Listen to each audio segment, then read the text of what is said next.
Hi, how are you? Again, my name is Rick, and God again gave me a revelation to share to you right now and to the whole world about the context of this revelation. And what I'm trying to point out right now is that I want to raise a question. My question is, are discipleship were made or are they born? Many churches says that discipleship were made.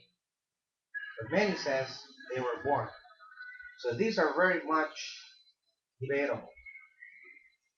But you know what? There's no confusion when you talk about this kind of thing. Because if you will try to observe the study of legal construction, this is a subject in the College of Law, wherein you are trying to discover the spirit of the law, or it's something to do with the right interpretation of what the spirit of the law is saying. In other words, it has something to do with logic because logic is defined as the right reasoning. So legal construction, in another sense, although this is not what I'm trying to talk right now, but I'm just only using this one in order to know what are the answers to the question that I just raised earlier about the right reasoning. So I'm not talking about the right reasoning, but of course we need to understand exactly what the Bible is saying regarding the two questions that I raised earlier. Are discipleship made or are they born? And my second question is the promise of God conditional or not? Many people says that the promise of God is conditional. Well, I will say yes, and I will also say no. Now, going back to the former, leadership or discipleship were made. Of course, you cannot become a disciple if you are not going to go to the series of becoming a disciple by undergoing the process. Okay?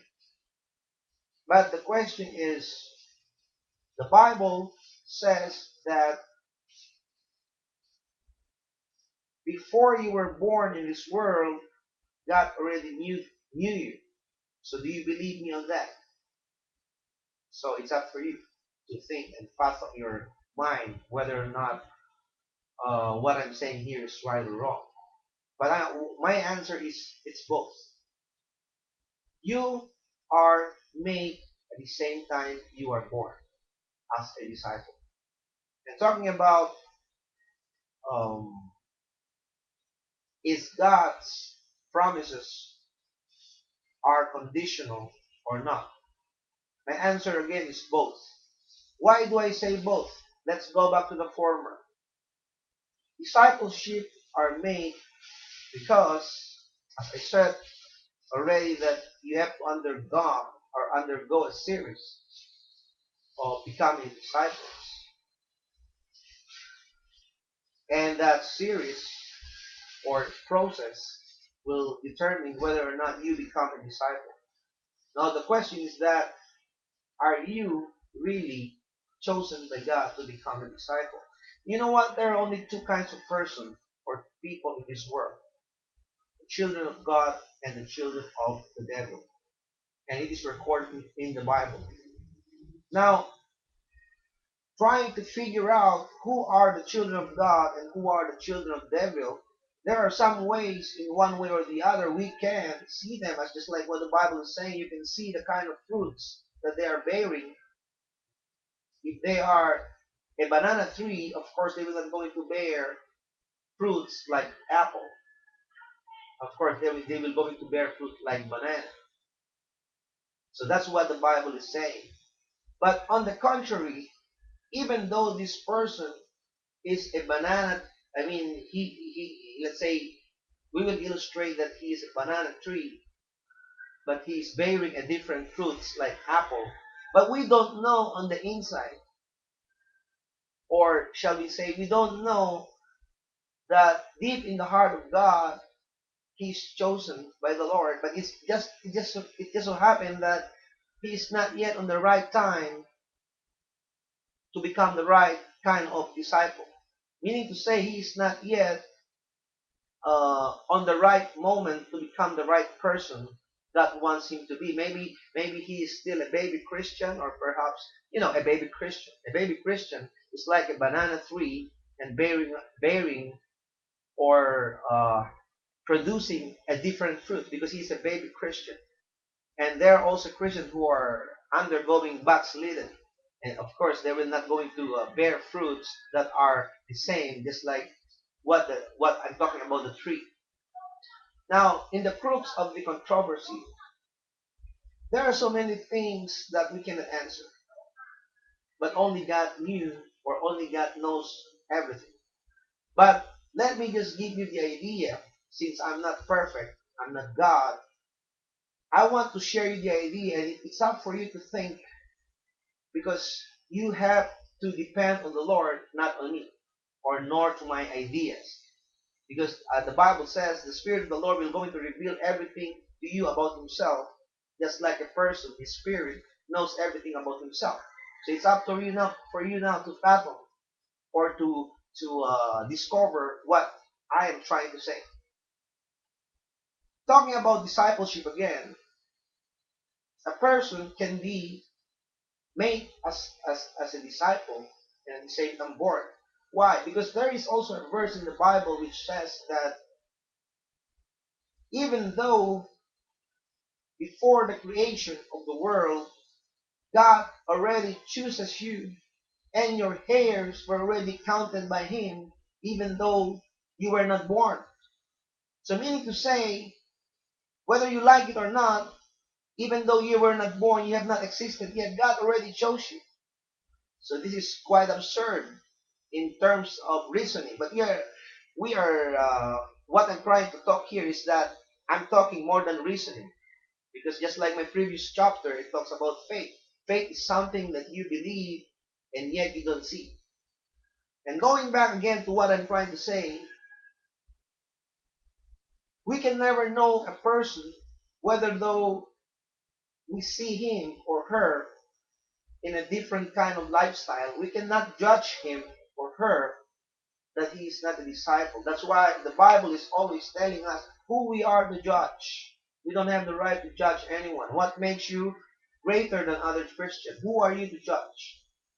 So that is exactly the essence why the Bible is saying that. So meaning to say, even though that person keeps on stumbling block or keeps on stumbling, despite of knowing the Bible, yet still living in a kind of life that are really undesirable in the eyes of Christian or in the eyes of human beings. But you don't know that person is safe. That person can be a real disciple, but it's just a matter of time. And you don't know that because you don't know what will happen to him. Just like myself. Most of my friends doesn't know that I'm already here in the north of Philippines. Most of my families from both father and mother side doesn't know what's happening to me. But right now I'm already a disciple. But before, when they look at me, they said I am not a disciple. I am a disciple of Satan because of the kind of fruit that I was bearing is really totally on the exact opposite. But right now I am bearing a different fruit. And the kind of fruit that I'm bearing right now is one of a disciple. So you cannot say if that person is a disciple or not. Now, the second question, is the promise of God true or not? Many times in the Bible, it says that the promise of God will always be a promise and it will never change, and no matter what happens, it remains the same. But many people say it's conditional. I know what's the reason why they say it's conditional, because you know why? There are a lot of people who are not really a Christian. And definitely the promise of God will only be in favor for those people who are real Christians, because there are a lot of fake Christians. In other words, the promise of God can also be unconditional because of some people who are not really the children of God. But the promise of God can also be delayed. Or maybe perhaps God sees you that you are not yet on the right standing to receive the blessings or the breakthrough of which He has promised you, because you are not yet on your right state of mind. So if He will going to give you those blessings, then that blessing will just ultimately lead you to destruction. Just like, for example, if you are still in the bondage of let's say, gambling or drunkenness or whatsoever, name it. Now, if you keep on praying about financial breakthrough, and then God sees that you are not yet ready, and if God will going to give that to you, then what will happen? It will just vanish. It will just vanish in the air. All those money that God gave you will just vanish, and that's one thing God doesn't like to happen. That's why one illustration here is that when a father knew his son is still at 14 years old, and his son argued to his father that he wants the key of that Mercedes Benz. Of course, I'm the father. I will not going to allow my son to drive that Mercedes Benz, because it will just eventually lead him to accidents. It's not yet his time. In other words, he needs to reach first at the age of 17 and have a driving license or a driving lessons, and then at the age of 18, if he is already uh, fit enough to drive, and that's the moment that I'm going to entrust to him the key of my Mercedes Benz. So that's only one illustration I would like to share with you. So to make the story short, my answer is that the prayers that we are praying to God will always be answered. And second, it can be delayed because you are not yet that mature. Third, it will never be given to you because you are not really a real Christian. You're just only a great pretender. And there are a lot of people here in this world are great pretender. As a matter of fact, a lot of people going to hell. There are a lot of people going to hell, just like what the Bible is saying, that there are a lot of wolves, even inside the church, who are disguising themselves like a sheep. And the Bible is saying there are a lot of false prophets who is just bringing my name, but they are not my people. They are only bringing my name to deceive a lot of people to go into the wrong way. So those were the people whom I'm telling you that God will not going to provide or give His promise. Because promises are only meant for those people who are the children of God. So the answer is two. God's promise is conditional, at the same time, it is not conditional. Do I sound confusing? I don't think so. I already gave you a lot of illustration. Now talking about breakthrough. Of course, all of us human beings, just like Jesus Christ says in the Bible, He pointed out to His God the Father that look at the birds in the sky. They are flying everywhere, even though they're not laboring, but my Father in heaven feeds them.